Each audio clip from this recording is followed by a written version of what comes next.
Hello दोस्तों, कैसे हैं आप लोग? मार्केट यहाँ पे हम देखेंगे 1 वीक से हमको कंटिन्यू फॉल देखने को मिल रहा है मार्केट में। और हम फाइंड आउट करने की कोशिश करेंगे कि ये सपोर्ट अगर लेता है तो किस ज़ोन, किस एरिया के आसपास सपोर्ट लेने की कोशिश कर सकता है, निफ्टी हो या फिर बैंक निफ्टी। क्योंकि कंटिन्यू हमको फॉल देखने को मिल रहा है, रेड रेड कैंडल देखने को मिल रहा है।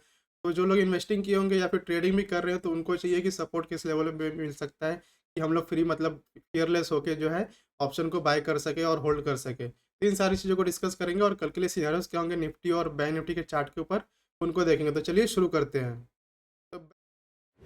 तो बैंक निफ्टी के चार्ट पे हम लोग ने यहाँ पे एक ट्रेंड लाइन मार्क करके रखा हुआ है और ट्रेंड लाइन जो है ये ऐसा वैसा ट्रेंड लाइन नहीं है, बहुत इंपॉर्टेंट ट्रेंड लाइन है। मैं थोड़ा-सा आप लोग को प्रीवियस लेके चलता हूँ। ये देखेंगे तो 2024 इस साल में जो है लगभग-लगभग जितना बार मार्केट नीचे आया है इस ईयर में 2024 में, यहाँ से जो है रिवर्स लिया है। यहाँ पे देखिए, ये फरवरी का इस लेवल के आसपास आया था मार्केट, बैंक निफ्टी, और फिर उससे ऊपर गया। फिर यहाँ पे देखेंगे तो फिर से आया था, फिर ऊपर गया। फिर यहाँ पे देखेंगे ये नीचे आया था, फिर से ऊपर गया। मतलब लगभग-लगभग देखेंगे तो जब-जब इसके आसपास आया है, यहाँ से जो है रिवर्स लिया है। मतलब इसको एक सपोर्ट लेना चाहिए था। इसको मेरा एक्सपेक्टेशन था आज के दिन कि इस लेवल के आसपास थोड़ा-सा होल्ड करेगा मार्केट। इस वजह से थोड़ा-सा कन्फ्यूज़न भी हुआ था मॉर्निंग के आवर में, लेकिन फिर बाद में जब ट्रेंड क्लियर हो गया मार्केट के अंदर और सारे जो बैंक्स हैं, कंस्टिट्यूएंट्स हैं, एक साइड अलाइन हो गया डाउन साइड के लिए, तो हम लोग ने अच्छा खासा प्रॉफिट भी बुक किया पुट साइड में। उसके बाद यहाँ पे देखेंगे तो इसको ब्रेक डाउन करके क्लोजिंग भी कर दिया है। अब इस तरह से हो जाने के बाद क्या होता है पता है आप लोग को कि यहाँ पे अगर इम्पोर्टेंट ट्रेंड लाइन का ब्रेक डाउन होता है, जैसे कि यहाँ पे देखेंगे इस लेवल के आसपास, ये जो है इवेंट वाले दिन का है, मतलब इलेक्शन का जो रिजल्ट आ रहा था उस दिन का है ये। इस दिन भी क्या हुआ था, ये ट्रेंड लाइन को ब्रेक डाउन आया था यहाँ पे और फिर से क्या हुआ, नेक्स्ट डे क्या हुआ, ये इतना पोटेंशियल से ऊपर गया कि ये 50 और 60% के आसपास का कैंडल क्लोज कर दिया। तो इस तरह से सिर्फ एक बार हुआ था। आज दूसरी बार हुआ है यहाँ पे इस साल के अंदर की, यहाँ पे इसको ब्रेक डाउन करके क्लोजिंग किया है बैंक निफ्टी। और अगर मान लेते हैं अगर इस तरह से सिनेरियो होता है और इस ट्रेंड लाइन को जो है इतना इंपॉर्टेंस दिया जा रहा है इस साल में, तो अगर कल ओपन होता है तो मार्केट इसको क्या ऊपर एक ग्रीन बॉडी बनानी चाहिए और इसको जो है ऑलमोस्ट ऑलमोस्ट 60-70% का एक ग्रीन बॉडी बना के क्लोजिंग करना चाहिए इसके आसपास या फिर इसके ऊपर। अगर इस तरह से होता है और ये ट्रेंड लाइन को वैलिड रखना है ये लोग को, तो मतलब बड़े प्लेयर्स को जब इस तरह से वैलिड रखना है इस ट्रेंड लाइन को, तो अदरवाइज क्या होगा कि यहाँ पे मान लेते हैं अगर फ्लैट ओपन करते हैं तो अगला जो ये देखेंगे इस लेवल के आसपास थोड़ा सा कंसोलिडेशन हुआ है, तो कुछ इस तरह का कंसोलिडेशन होगा यहाँ पे और धीरे धीरे प्राइस एक्शन बनेगा। प्राइस एक्शन बनने के बाद क्या होगा कि ऊपर की ओर जाना शुरू करेगा यहाँ पे मार्केट और उसके बाद फिर से ये ऑल टाइम हाई की तरफ जा सकते हैं। लेकिन ये आने वाले मंथ में हो सकता है, ये इतना फास्ट नहीं होगा क्योंकि इतना फास्ट नीचे आया है तो इतना फास्ट नहीं जाएगा। अब धीरे धीरे इस तरह से कुछ जाना चाहिए मुझे जहाँ तक लग रहा है। दो चीज़ें हमने लोग देखा, पहला कि ट्रेन लाइन को ब्रेक डाउन किया है और उसके बाद यहाँ पे सस्टेन करके अगर ऊपर की ओर चले जाता कल के दिन ही, तो ये ट्रेन लाइन फिर से वैलिड हो जाएगा। क्योंकि यहाँ पे एक बार इस तरह से हुआ था कि डाउन साइड में क्लोजिंग किया लेकिन नेक्स्ट डे जो है वापस से ऊपर गया। तो इसके लिए प्रिपेयर रहना। आज के दिन थोड़ा सा फ्लक्चुएशन आप लोग को देखने को मिला हुआ, 1000 पॉइंट नीचे, 1000 पॉइंट ऊपर, 1000 नीचे, इस तरह से 2-3 बार हमको देखने को मिला। तो ये इंडिया विक्स की वजह से यहाँ पे देखेंगे इंडिया विक्स जो है 15 के आसपास है और कंटिन्यू राइज आ रहा है, इसके अंदर बढ़ रहा है। तो उस हिसाब से यहाँ पे नॉर्मल है, उसके लिए कोई मतलब प्रॉब्लम नहीं है। और दूसरा चीज़ हम लोगों ने देखा अगर उस तरह से नहीं होता है, फिर से यहाँ पे ऑलमोस्ट फ्लैट ओपन होते हैं और ट्रेड करना शुरू होता है, तो यहाँ पे एक हॉल्ट कैंडल बनाएगा, फिर धीरे धीरे इस लेवल के आसपास थोड़ा सा कंसोलिडेशन करे, उसके बाद ऊपर की ओर जाए। तो ये एक मतलब क्या हो सकता है, इमीडिएट हम लोग सपोर्ट मान सकते हैं इसको, 49,750 740 के आसपास का लेवल है। इसको हम लोग मान के चल सकते हैं कि यहाँ पे मार्केट को रुकना ही चाहिए। इसके चांसेस जो है 70%, 60-70% है। लेकिन अगर इसको भी निकाल देता है तो फिर तो हम लोग जो है 47,500 को लेवल जो है करके चलेंगे। क्योंकि अगर मार्केट नीचे गिर रहा है तो डाउन साइड का जो लेवल है उसको खुलने शुरू हो जाते हैं, उसके बाद उसको ट्रेड करने शुरू हो जाते हैं।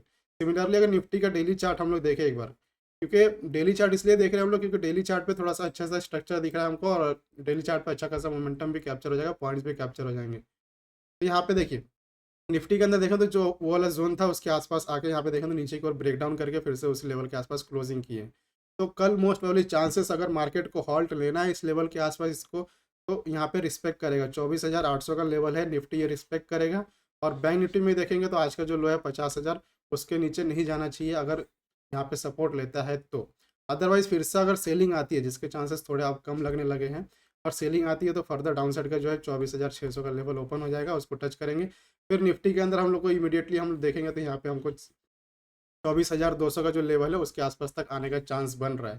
ठीक है, इसमें भी कोई प्रॉब्लम नहीं आनी चाहिए अगर नीचे की ओर आते हैं तो। लेकिन इस लेवल के आसपास थोड़ा सा हॉल्ट लेना चाहिए मार्केट, एटलीस्ट 2-3 दिन, उसके बाद नीचे आए या फिर ऊपर जाए वो बात की बात है।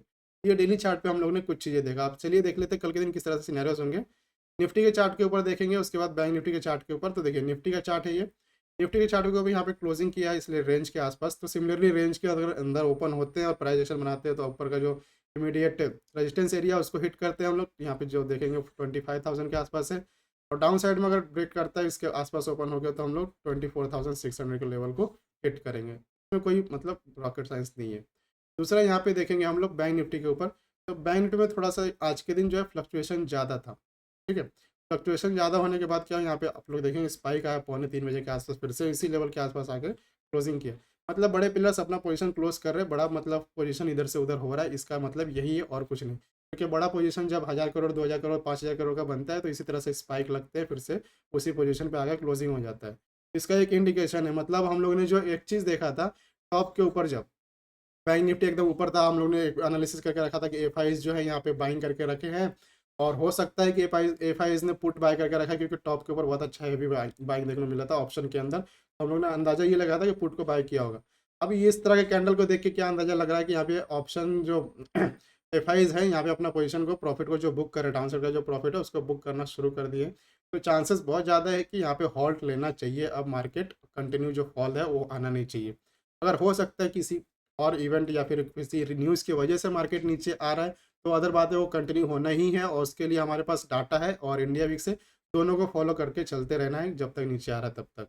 तो कल के लिए भी सिमिलरली उसी तरह से होगा जैसे निफ्टी में हम लोग देखा, ये रेंज है, रेंज के ऊपर निकालते हैं तो ये ट्रेल लाइन को ब्रेकआउट करेंगे और इसके आसपास जो है 51,600 के आसपास आ सकते हैं। अदरवाइज डाउन साइड में ब्रेक करेंगे तो यहाँ पे 49,740 का जो लेवल है उसके आसपास तक हम लोग आ सकते हैं, 740 का, 50 का। ठीक है, तो इस तरह से हम लोग कल के लिए प्लान कर सकते हैं। तो मैं आशा करता हूँ आप लोगों को अनावश्यक पसंद आएगा। वीडियो पसंद है तो वीडियो लाइक करिएगा, चैनल पर नया है तो चैनल को सब्सक्राइब कर लीजिए। मिलते हैं नेक्स्ट वीडियो में। Thank you.